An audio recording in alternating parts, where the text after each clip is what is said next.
اعوذ باللہ من الشیطان الرجیم بسم اللہ الرحمن الرحیم الحمدللہ رب العالمین۔ تمام کی تمام تعریفیں اللہ کے لیے ہیں جو رب ہے تمام جہانوں کا۔ یہ سورہ فاتحہ کی ابتدائی آیت تلاوت کی آپ کے سامنے اور اس کا ترجمہ بھی پیش کیا۔ سورہ فاتحہ کو سورہ فاتحہ اس لیے کہا جاتا ہے کہ یہ قرآن شریف کی سب سے ابتدائی سورہ سے قرآن شریف کی ابتدا ہو رہی ہے، دا اوپننگ سورہ آف قرآن۔ اور سورہ فاتحہ کو ام الکتاب بھی کہا جاتا ہے، اس کے علاوہ اس کو سورہ شفا بھی کہا جاتا ہے۔ تو یہ قرآن شریف کی وہ پہلی صورت ہے جو سب سے پہلے مکمل طور پہ نازل ہوئی۔ اس کے علاوہ جو مختلف آیات وقتاً فوقتاً نازل ہوتی رہی، لیکن جو پہلی مکمل صورت نازل ہوئی وہ سورہ فاتحہ ہی ہے۔ سورہ فاتحہ قرآن شریف کی مکی صورت ہے۔ مکی صورت کے بارے میں سمجھ لیجیے کہ جو صورتیں ہجرت سے قبل نازل ہوئی انہیں مکی صورت کہتے ہیں، اور جو صورتیں ہجرت کے بعد نازل ہوئی انہیں مدنی صورت کہتے ہیں، کیونکہ یہ بار بار آتا ہے کہ فلانی صورت مکی ہے اور فلانی صورت مدنی ہے۔ تو اس کا کیا مطلب ہے یہ ہمیں کلیئر ہونا چاہیے۔ کچھ لوگ یہ سمجھتے ہیں جو مکہ میں نازل ہوئی وہ مکی صورتیں ہیں اور جو مدینہ میں نازل ہوئی وہ مدنی صورتیں ہیں، تو یہ غلط ہے۔ ہاں یہ ہو سکتا ہے کہ کوئی صورت میں اکثر آیات مکہ ہجرت سے پہلے نازل ہو وہ مکی صورت ہو، اور کوئی آیت ہجرت کے بعد بھی آ گئی ہو اس صورت میں، تو لیکن کیونکہ اکثر آیتیں جو ہیں وہ ہجرت سے پہلے نازل ہوئی تو وہ مکی صورت ہی کہلائے گی۔ اسی طرح مدنی صورت کی میں بھی یہی تفصیل ہے۔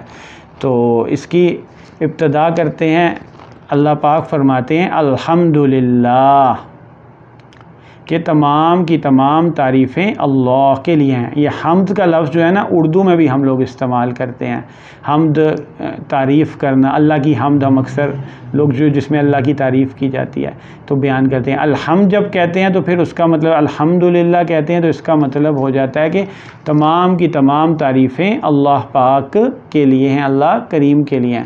اب ہم دیکھتے ہیں کہ دنیا میں کسی کی ذہانت کی تعریف کی جاتی ہے، کسی کی عقل کی تعریف کی جاتی ہے، کوئی بہت بندہ حاضر جواب ہوتا ہے، تو مختلف چیزوں کی صفات کی تعریف کی جاتی ہے۔ لیکن ذرا سوچیں کہ وہ ساری صفات اصل میں دینے والا کون ہے، انسان کی تخلیق کرنے والا کون ہے؟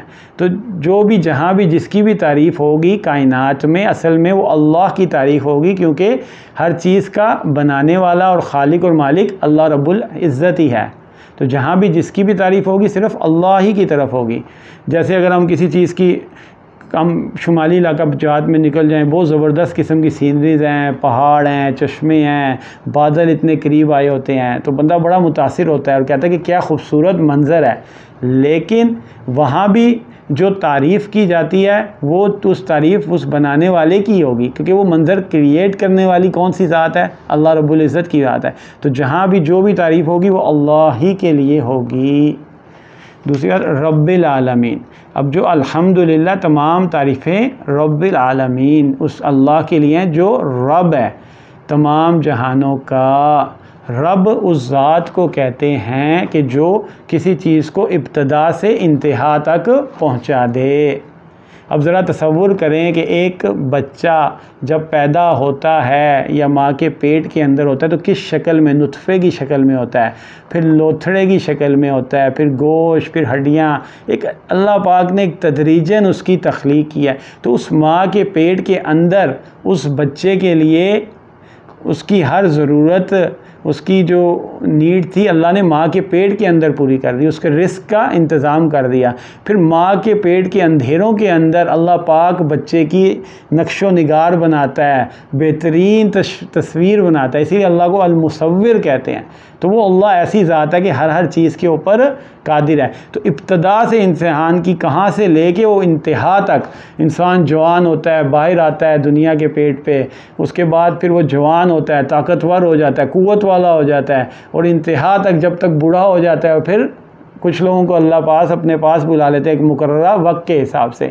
تو ہر موقع پہ اللہ پاک نے اس کے لیے انتظام کیا ہوا ہے جو اس کی ضروریات ہیں ان کا پورا کرنے کا۔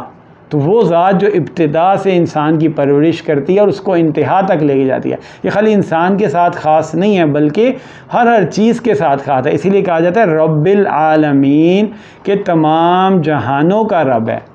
کہ اب جہانوں میں فرشتوں کا جہاں بھی ہے، انسانوں کا جہاں بھی ہے، جنات کا جہاں بھی ہے، پرندوں کا الگ جہاں سمجھ لیں، اسی طرح سمندری مخلوق کا الگ جہاں، تو ہر چیز کا مالک ہے، ہر چیز کا وہ رب ہے، اور ہر چیز کا پیدا کرنے والا ہے۔ تو اس اللہ کی ہمیں بندگی کرنی ہے، اس اللہ کی ہمیں اطاعت کرنی ہے۔ تو ایسا اللہ ہے، ایسا رب ہے، تو اس رب کے معنی کو پہچاننا ہے۔ تو اللہ پاک انشاءاللہ آگے کی اس کی تفسیر آگے اگلی آیت میں کل کریں گے انشاءاللہ۔ جزاکم اللہ خیرا۔